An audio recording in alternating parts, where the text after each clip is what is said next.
अरे मैं भला असत्य क्यों बोलूंगा? अभी अभी यही थे श्रीहरि। हाँ,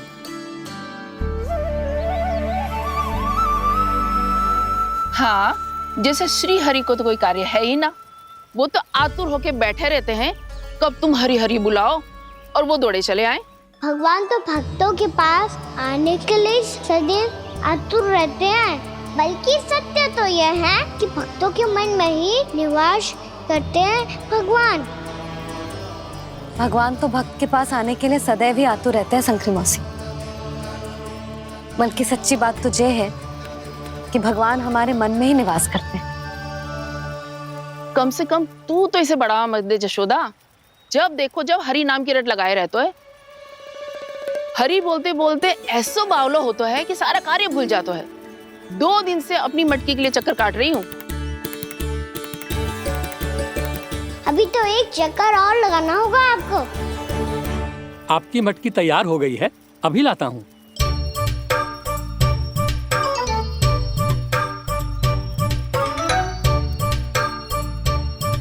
लो जी मटकी।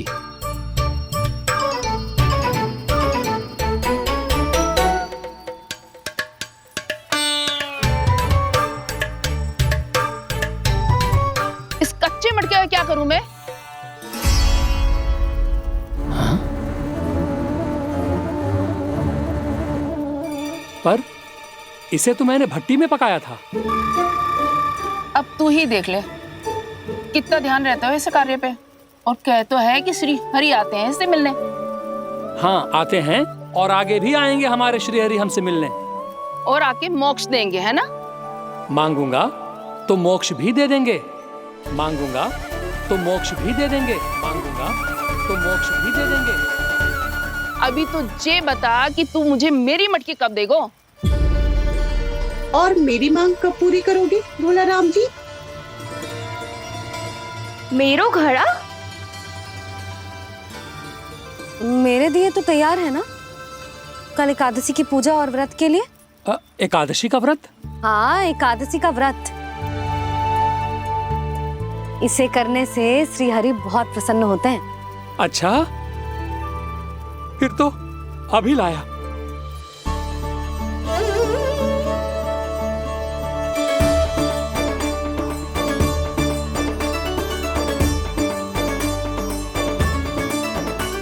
लो जी आपके दिए।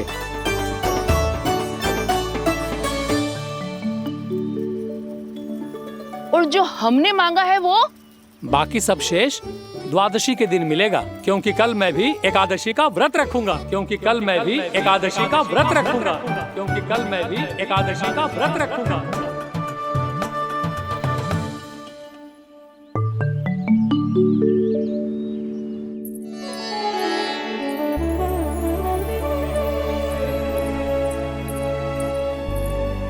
जानकी, फूलों का प्रबंध हुआ कि ना? हाँ भाभी, जे रहे। सदैव विलंब कराती है। पर भाभी इस बार तो फूल समय से ही लाई थी। क्या हुआ जशोदा? अभी तो पूजा की तैयारी ना हुई? देखो ना मौसी, ये जानकी ना कुछ छूट ही जाता है इसके कारण। एकादशी की पूजा और व्रत आते ही जसोदा भाभी इतनी वग्र हो जाती है। ऐसो क्या होगा इस पूजा में?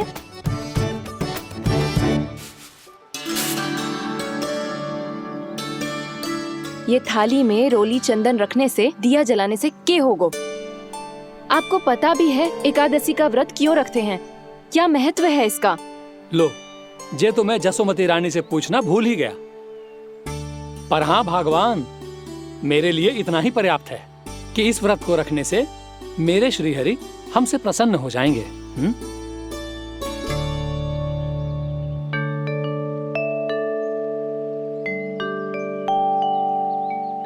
नारायण ही जाने ऐसे कैसे पूजा करते हैं जे श्री हरि की एक मूर्ति तक ना है इनके पास।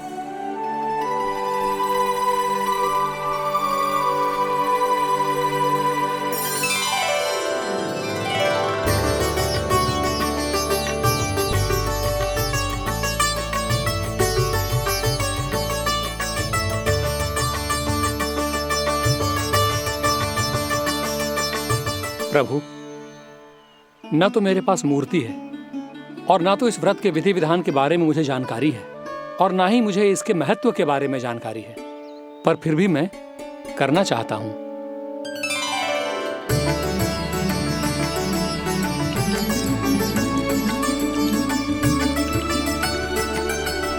इसीलिए मैं दृढ़ संकल्प लेता हूं, पूरी निष्ठा के साथ, श्रद्धा के साथ और पूरी आस्था के साथ मैं इस व्रत को संपन्न करूंगा।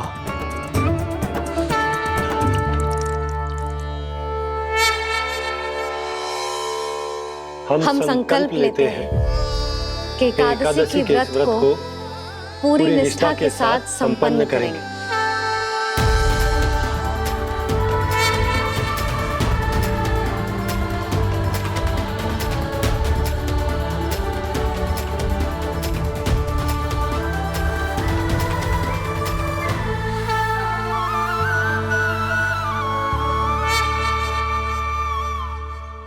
तुलसी जी के पत्ते तो हैं ही ना।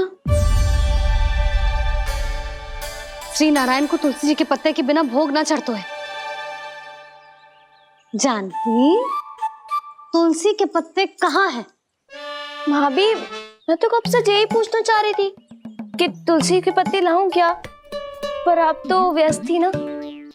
तुझे कितनी बार समझाओ है ना, यदि तेरे कछु करने से किसी और की कोई हानि ना हो रही हो या किसी के अच्छे कार्य में सहायता हो रही हो तो मुझसे आज्ञा लेने की आवश्यकता ना है।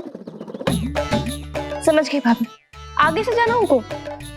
ले अभी लेकर आती हूँ।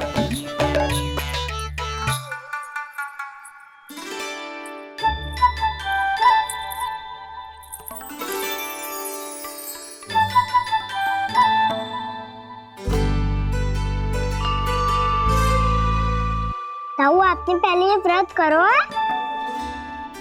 आपको इसका महत्व पता है? भाभी चलो। जानकी, तुमने ये व्रत करो है? फिर तुमको इसका महत्व पता है? सुमति जी, आपको पता है इसका महत्व? कान्हा, क्यों तंग कर रहे हो सबको? मैया, सबने करो ये व्रत, मुझे भी करना है।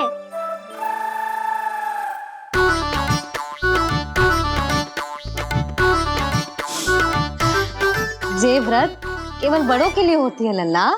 जब आप ये व्रत कर सकती हो, बाबा कर सकते हैं,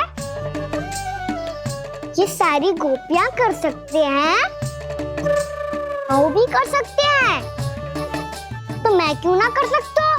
क्योंकि तू कल तक भूखा ना रह पाएगा लल्ला। जब भक्त रह सकते हैं, फिर मैं क्यों नहीं रह सकता?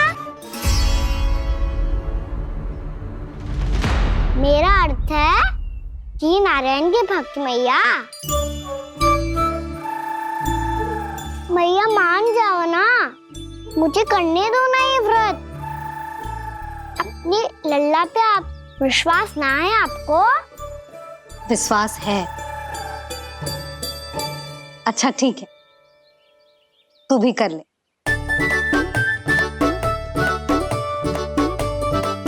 पर मैया, व्रत की कथा तो सुनाओ, मैं तो अबध हूँ ना। मुझे कैसा पता चलेगा कि ये व्रत करते क्यों हैं?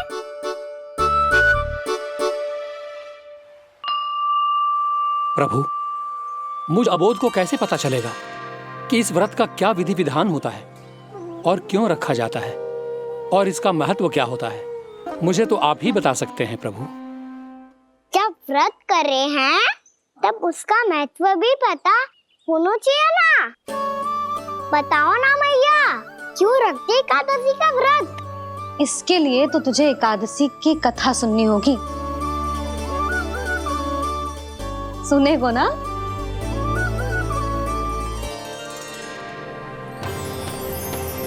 वसुदेव सुतं देवं कंसचाणूरमर्दनम्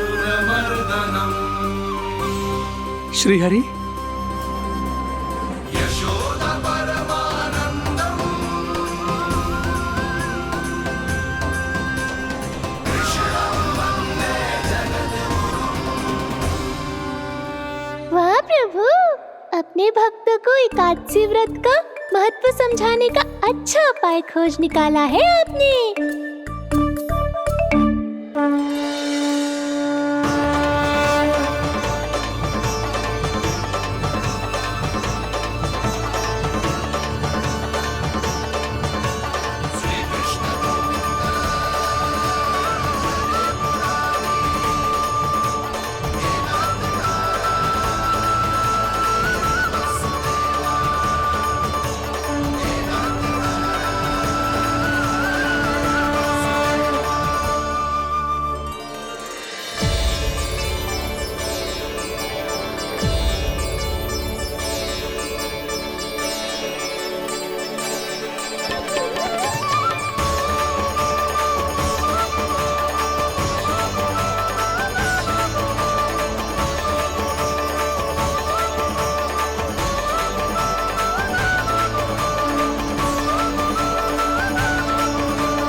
अब सब जन एकादशी के व्रत की कथा ध्यान से सुनना, तभी जे व्रत पूरा माना जाएगा।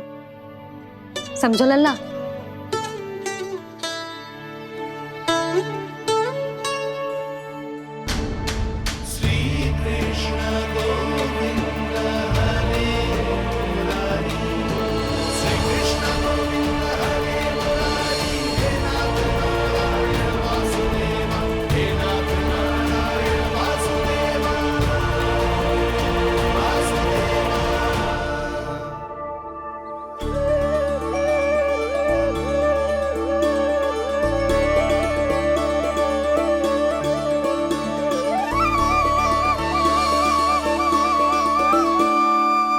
सतयुग में चंद्रावती नाम के नगर में मूरा नाम का एक असुर राज्य करता था। ओम ब्रह्मदेवाय नमः। ओम ब्रह्मदेवाय नमः। ओम ब्रह्मदेवाय नमः। ओम ब्रह्मदेवाय नमः।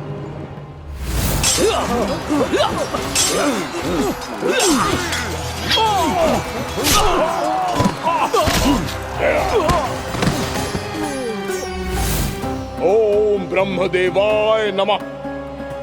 ओम ब्रह्मदेवाय नमः। जब उसने देवताओं के हाथों असुरों की पराजय देखी, तब वो वरदान पाने के उद्देश्य से ब्रह्मा जी की तपस्या करने चला गया।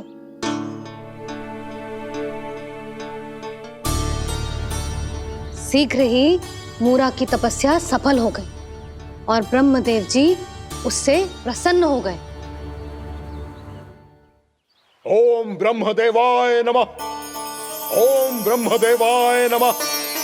ओम ब्रह्मदेवाय नमः। ओम ब्रह्मदेवाय नमः। ओम ब्रह्मदेवाय नमः। ओम ब्रह्मदेवाय नमः। ओम ब्रह्मदेवाय नमः। ओम ब्रह्मदेवाय नमः। ओम ब्रह्मदेवाय नमः। मूरा,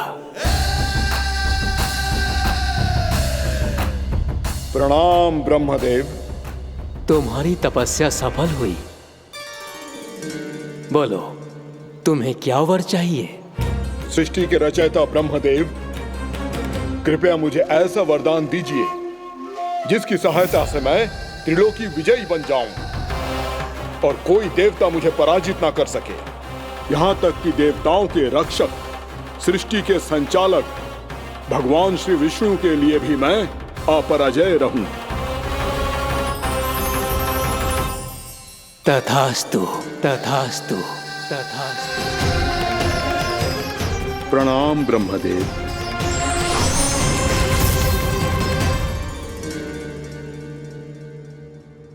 ऐसा वरदान पाकर मूरा बहुत अभिमानी होगा।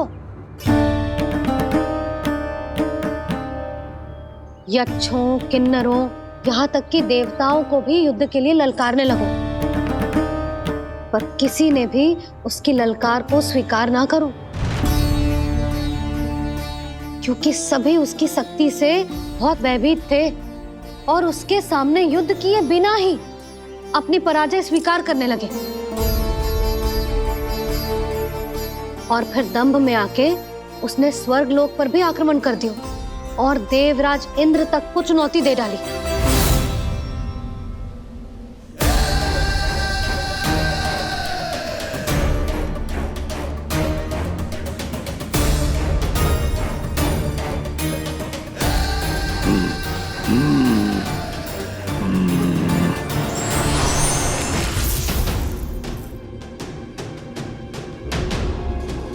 मैं प्रतीक्षा कर रहा हूं देवराज, क्या उत्तर है तुम्हारा?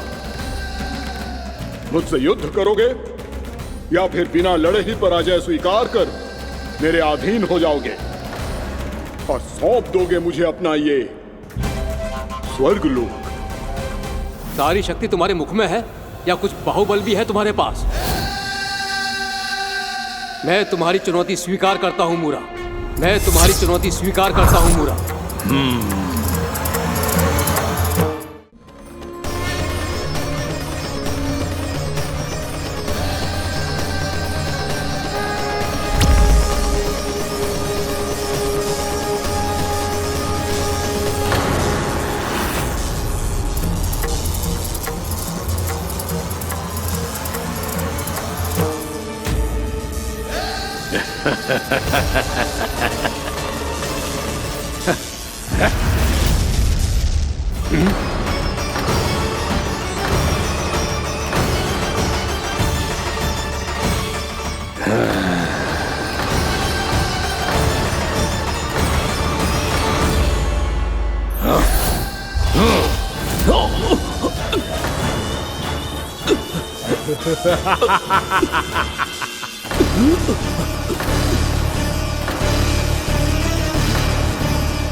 खैरिए देवगण, असुर राज मुरा को ब्रह्मदेव का आशीर्वाद प्राप्त है।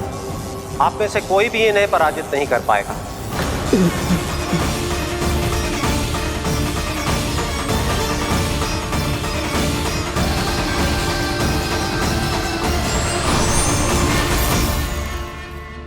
एक अवसर और देता हूं देवराज, युद्ध या अधीनता,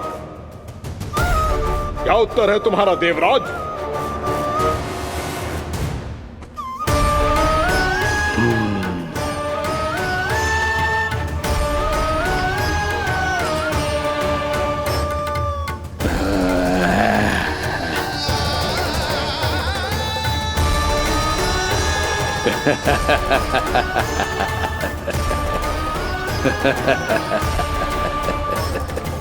इंद्र और सभी देवताओं ने मूरा के आतंक में आके उससे भयभीत होके अपना सिंहासन छोड़ दियो।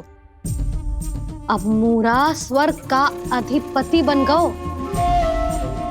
और शीघ्र ही उसने अन्य सभी असुरों को स्वर्ग में निवास करने के लिए आमंत्रित कर दियो। और इस प्रकार से वो धीरे धीरे तीनों लोकों का सम्राट बन गयो। उसे किसी ने रोका नहीं मैया। ना लल्ला, इतना साहस किसी में था ही ना। और फिर ये निश्चित करने के लिए कि भविष्य में किसी और असुर की मृत्यु ना हो, वो यमराज पे भी विजय प्राप्त करने के लिए यमलोक की ओर प्रस्थान कर दियो।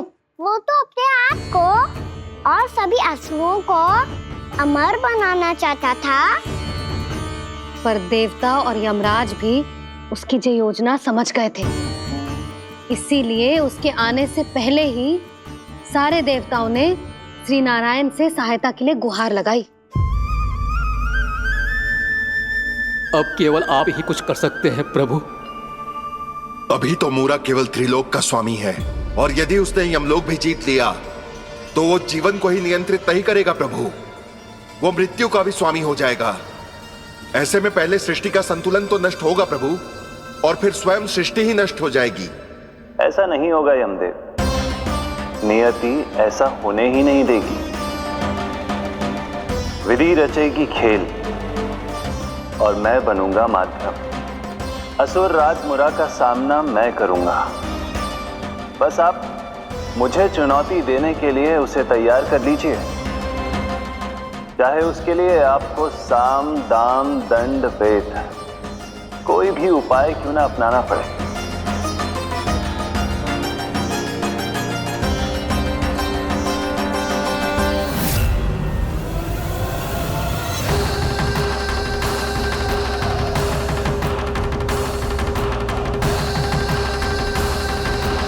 आप तो मेरी प्रतीक्षा में पहले से ही खड़े हैं यमदेव। तब तो आपने मेरी चुनौती के बारे में भी सुना ही होगा। कहिए, क्या उत्तर है आपका? मेरा स्वागत करके अपना राज्य त्यागेंगे या मेरा सामना करके अपने प्राण? असुर राज मुरा का सामना मैं करूंगा। बस आप मुझे चुनौती देने के लिए उसे तैयार कर लीजिए, चाहे उसके लिए आपको साम दाम दंड भेद कोई भी उपाय क्यों ना अपनाना पड़े।